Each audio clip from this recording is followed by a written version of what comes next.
So ayun guys, no, hamster combat guide para sa newbie. So para sa baguhan to, no, kung ano, tagal ka nang naglalaro, hindi to para sa'yo, para to sa mga newbie, no. Yan, para to sa mga tropang baguhan. Guide to. So yan, no guys, no, mga baguhan na no, meron pa rin namang mga baguhan na naglalaro, no. So to para sa mga baguhan to. So ayan, no, umpisahan natin, no. Pagbukas mo yan, no, yan, pupunta ka dito.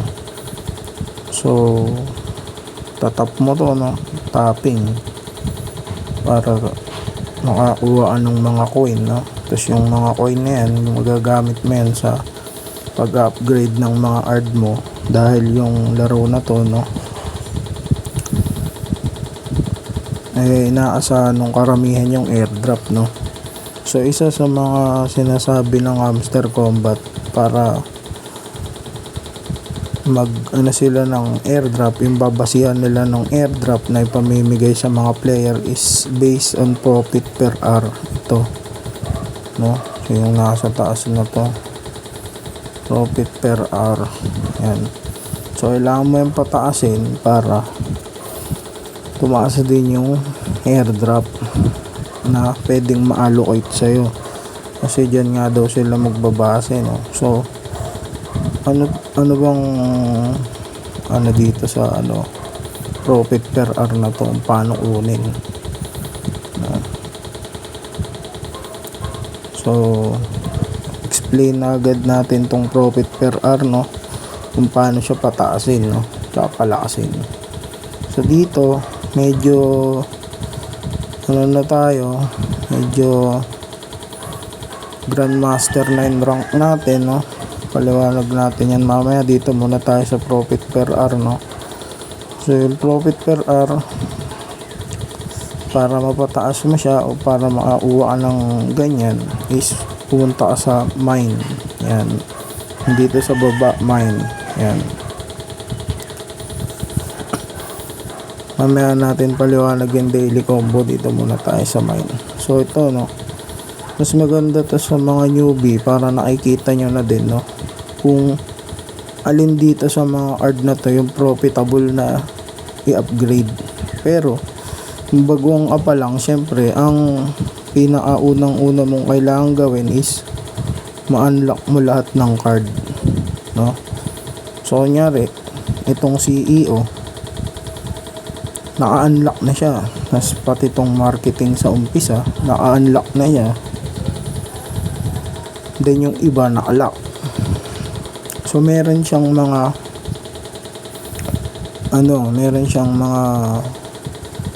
card. Kunyari itong nasa baba na IT team, meron siya kunyaring kailangan na card, no, bago mo siya ma-unlock. So yun, no, nakasulat yun sa may ibaba, makikita mo yun. Kunyari ang kailangan niya is CEO level 5, i-upgrade mo tong CEO mo ng hanggang level 5 para ma-unlock mo siya. So yun yung pinakaunang-una mong kailangan gawin kung baguhan ka sa hamster combat. Kailangan mong mai-unlock muna lahat ng card, profitable man o hindi. Huwag mo munang isipin yung kailangan merong mataas na profit per hour o wala. Ang unang-una mong kailangan gawin is ma-unlock mo lahat. Nandyan sa PRN team, market, legal, web3, and special, no. Hanggat yung kaya mong gawin, i-unlock mo sila ng i-unlock. Yun yung pinakauna mong kailangan gawin. So sasabihin mo naman, no, boss, wala naman tayong coin pang upgrade sa mga yan, diba? Wala tayong pang umpisang coin na pang upgrade sa mga yan. So paano tayo makakakuha ng ganun? Kahit na gusto nating i-unlock lahat yan, wala naman tayong pera para gawin yun, no. So balik tayo dito. Unang-una mong pwedeng pagkuna ng coin is mag-tap ka, yan. tap ka, then makakakuha ka. So dito medyo mataas na, no, yung boost natin, kaya medyo malaki na yung per tap nya. So yan yung una mong kailangan gawin, mag tap ka, no? Tapos daily reward, punta ka sa daily reward, kunin mo, no, para makakuha ka din pang 10 days 5M, no? Tapos pangalawa is yung mga ito, yung mga task nila. So gawin mo, no, yan, gawin mo para makakuha ng mga pang umpisa mong pera. Ito, meron silang panonood dito, panonoorin mo lang naman yan, no? Then pagkatapos nyan, maghintay ka ng 1 oras, no, para i-verify nila bago ka mag-check ulit. Palipasin mo ng 1 oras, tapos mag-check ka ulit. Siguro kahit mga 5, siguro kahit mga kalahati lang ng video, ganun pwede na, kaya 3/4, no, pwede mo nang ilabas, no, tapos maghintay ka ng 1 oras bago ka bumalik dito para makuha mo yung 100k. So yun yung mga initial na kailangan mong gawin, no, para magkaroon ka ng pera. So isa pa, daily cipher. Yan, ito sa pangalawa, daily cipher. Yan, so daily cipher, paano ba yung daily cipher? Pipindutin mo lang yan, no, then may lumalabas araw-araw na mga daily cipher.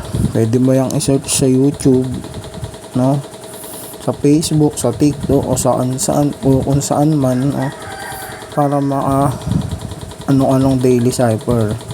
Diyan yung daily cipher, no, ano siya, Morse code na kailangan mong i-type, na hindi siya literal na kunyari letter A, ganyan mo, hindi ganyan yun, no. So yung A, meron siyang mga corresponding na ano siya, meron siyang mga corresponding na code, no. So most likely underscore, no, or dash tsaka dot, no. So paano gawin yon? Daily cipher, ayan. So pag dot 1 tap, itatap mo to dito sa may pula, no, kailangan maging pula siya, tatap mo lang isa, yan yung dot, no. So pag dash underscore, didiin mo lang ng mga 3 seconds, ganyan, medyo tagalan mo, yan, para lumabas yung underscore. So kunyari A, no, yung A, bali ang katapat ng A doon, dot and dash. So para mabuo mo yung letter A, kailangan mo siya ng dot and dash, no. Kunyari itatype natin, pero ito kasi naka-input na, kaya hindi na yung lalabas. Hindi yan lalabas kung mali yung ginawa mo, kasi ano lang talaga yan, lalabas lang yan pag tama na yung ginawa mo, no. So kunyari A, kunyari lang dot tsaka dash, yan, pag susunurin mo lang. So pag O, 3 dash, yan, susunurin mo lang, 3 dash. Kung merong O dun sa daily cipher, lalabas yun dyan. So ganun lang, no, na-search nyo lang. Kaya minsan siguro mag-upload na lang din ako para makita ng lahat, kahit saglit lang, no. So yun, no, daily cipher. So isa pa yun sa pwede mong pagkakitaan. So 1 million yan lagi, no. So magkakaroon ka na ng initial para i-upgrade yung mga art mo dito, no. So ayan, na-upgrade mo na. Pag na-upgrade mo na, unlock mo lahat, no. Basta ma-unlock mo muna lahat. So bakit kailangan mong i-unlock lahat, no? Kailangan mo siyang ma-unlock lahat para magamit mo siya dito sa daily combo, dito sa taas, itong 3 to. Yan. So mayroon din silang nilalabas araw-araw, no, na daily combo, no. So yung daily cipher, nagre-reset siya ng alas 3 ng umaga, 3 AM, no. Then daily combo is 8 ng gabi, 8 PM nagre-reset siya. So pwede kang makakuha agad ng malinis na 6 million kung magagawa mo yan. Then yan, kaya makakapag-upgrade ka na ng maayos pagdating dito sa mga to. So yun yung pinakauna mong goal, is ma-unlock lahat, no? Unlock mo lahat. So makikita mo sa akin, meron pang mga nakalock. So kailangan kasi yan ng mga invite friends, no? So ayan, kailangan ng invite friends. Yan, 3, 4. Yan. So ito kasing account ko na to, no? Ngayon lang to nagka-friend, no? Isa pa lang friend niyan. Ngayon lang to nagka-friend, no? So iisa. Yan, ayaw pang lumabas, di ba? So nag-iisa lang yung friend nito. So yan, dalawa na sila, no? Dalawa na pala. So yan, meron na tong dalawang friend. Pero nito lang yan, nakaraang 2 o 3 araw. Pero most likely nung nilaro ko to, hindi naman talaga siya wala naman talaga siyang friend, no? So 1 week, maabot ako ng 1 week, naka 1 million PPH na ako, no? So yun ang mga unang-una mong kailangang gawin pagdating dito sa laro na to, no? Mai-unlock lahat ng card as much as possible at kaya mo, gawin mo. Huwag kang mag-aatubili, huwag mong isipin tong perang to. Huwag mo isipin. Ubusin mo yan hanggat kaya mong ubusin. Ubusin mo yan ng ubusin. Tapon mo lahat yan sa card. Huwag kang mangingimi dyan. Hindi ka mawawalan dyan. Walang value yan. Wala yang halaga. Nandyan lang yan para magkaroon ka ng pang-upgrade sa mine, and then mapataas mo yung profit per hour mo. So sa ngayon, ito yung mahalaga. Kailangan mong pahalagahan yung profit per hour mo. Lagi mo yung pahalagahan. So ayan, no? So dito naman sa topping nila, no, meron kang free booster araw-araw, 6, no? So yung free booster, marireset niyan yung energy mo. Ito sa baba, no, marireset niyan yung energy mo. Then pwede ka ulit makapag-top. So ayan, busin natin, ha. Ayan, busin natin. Ayan, boost na. Ayan, gamitin natin. So pag ginamit mo yan, marireset yung energy mo. Then 1 hour ulit bago mo siya magamit. Meron siyang time limit. Hindi naman time limit, parang meron siyang oras bago gamitin ulit, no? So ito, isa to sa mga kailangan, no, sa mga lumang eligibility nila, no, para daw maging eligible ka sa airdrop is multi-top level 10 minimum, then energy limit level 10 minimum.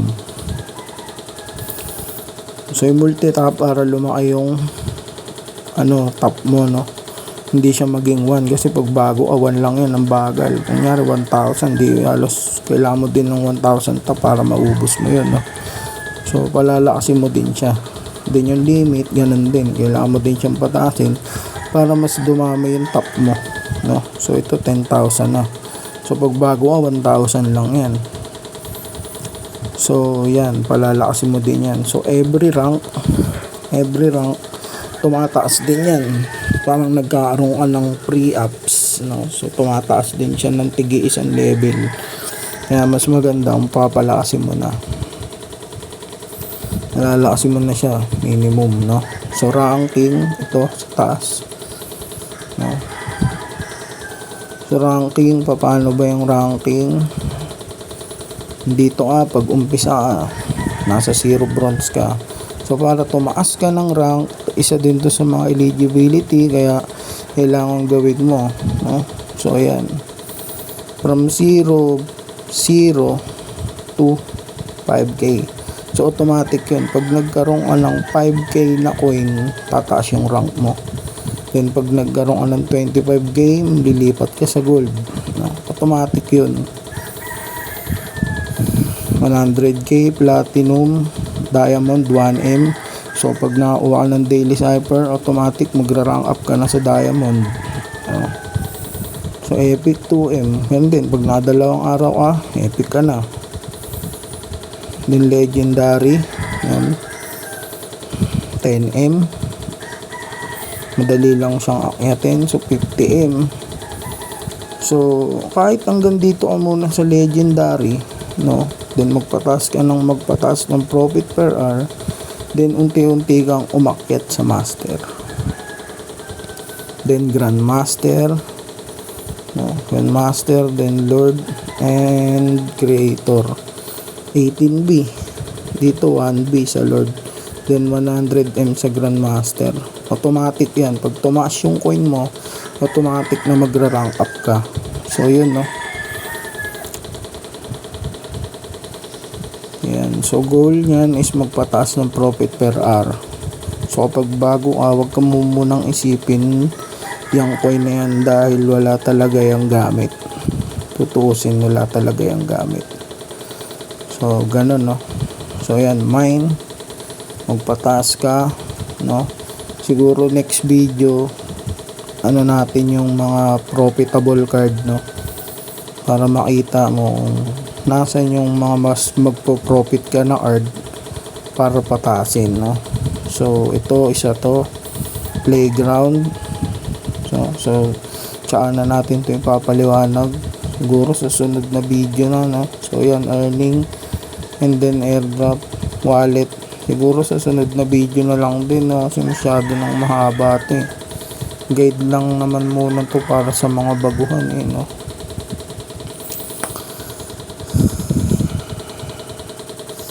So ayun, no. Yan, exchange, and exchange, mamili ka kung saan mo gustong mag-trade, pero wala naman talaga, parang ano lang, parang wala lang, ganun lang. Kung saan mo gustong mag-exchange, kung anong trip mo, ganun lang. Piliin mo kung sino yung trip mo, no. So kailangan yan para ma-unlock mo tong PRN timba o market o legal. Basta nakalak yan pag bago ka. So kailangan mo mamili ng exchange para ma-unlock mo yan, no. So yun, no, daily reward, daily cipher, daily combo, and then mini game. So mini game, pag naglaro ka ng mini game, makakuha ka ng susi. Ito yan sa taas, which is sinasabi ng hamster na mahalaga din daw, no. So ayan, paano ba yung mini game? Ito, solve natin tong mini game na to para makita nyo kung paano i-solve, no. So may oras to, may oras, then kailangan pumasok yung oras mo dun sa pagsusolve nito at mailabas mo yung susi. So ito, sample natin, no. So ayan, i-move mo yung mga yan, no, para mailabas mo yung susi. So kailangan medyo focus ka sa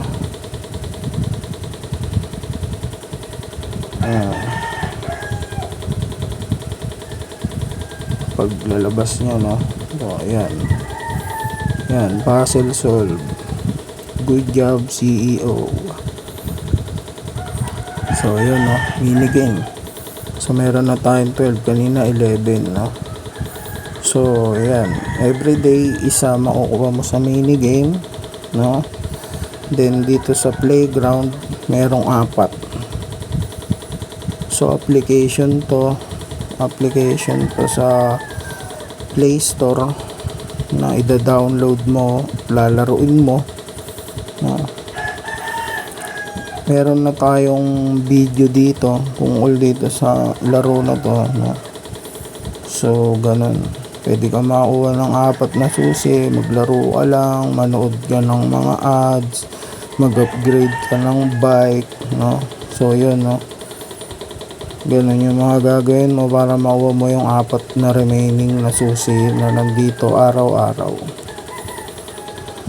So yun lang, no, yun lang muna, no, guide muna para sa mga baguhan. Siguro next video, kung meron pang mga baguhan na nanonood na gusto pang sundan yung video na yan, siguro gagawa din tayo ng video para sa mga dito sa mga profitable card naman na pwede mong i-upgrade na mas kikita o mas lalaki yung profit per hour mo, no. Although kailangan mo naman talagang i-upgrade lahat yan, kailangan mo namang i-upgrade lahat yan sa ayaw at sa gusto mo, bandang huli palalakasin mo din yan. Pero kasi pag baguhan ka, kailangan mo munang mag-focus sa pagpapataas ng profit per hour, no, para yung income mo maging passive. So yun nga pala, no, so pagdating sa profit per hour, meron siyang offline ng 3 hours. So kung meron ang profit per hour na kunyari 500k, no, kahit magpalipas ka ng 3 hours bago ang mag-open ulit, magmamine siya nun. So meron kang 500k profit per hour, so pag nag-offline ka ng 3 hours ulit nag-open, magkakaroon ka ng 1.5M pag open mo, no, 200k profit per hour mo. Then pag nag-offline ka, meron kang 600k pag open mo, 1M pag open mo, may 3M ka, no. So ito kunyari 3M, pag nag-open ako ng 3 hours, after nito makakapag-claim ako ng 9M. So ganun lang, no, isa yun sa mga passive, yun yung tinatawag na passive income, no. Yan, passive income dito sa Hamster Combat, para hindi ka ma-pressure sa paglalaro, no. So yun lang, no, hindi lang naman talagang pressure sa laro na to, lalaruin mo lang talaga, enjoyin mo lang yung paglalaro, no, walang pilitan, walang sapilitan, mag-enjoy ka lang, no. So ganun lang, no, lagi mong isipin, walang kwenta tong coin na to, huwag mo yang pahalagahan, itapon mo yan as much as possible sa mga card na pwede kang mag-profit, no, para yung profit per hour mo mas lumaki ng lumaki, and then passive income na lahat pag malaki na yung profit per hour mo, no. So yun lang, no, sana may natutunan kayo, no. Then kung wala kayong hamster, lalagay ko yung link dyan sa baba para mapaglaro kayo o kung ano, no. So ganun lang guys, no. Sana may natutunan. Next video natin yung mga profitable card, no, para mas mabilis kayo, no, na makapag-profit. So ayun lang guys, sige.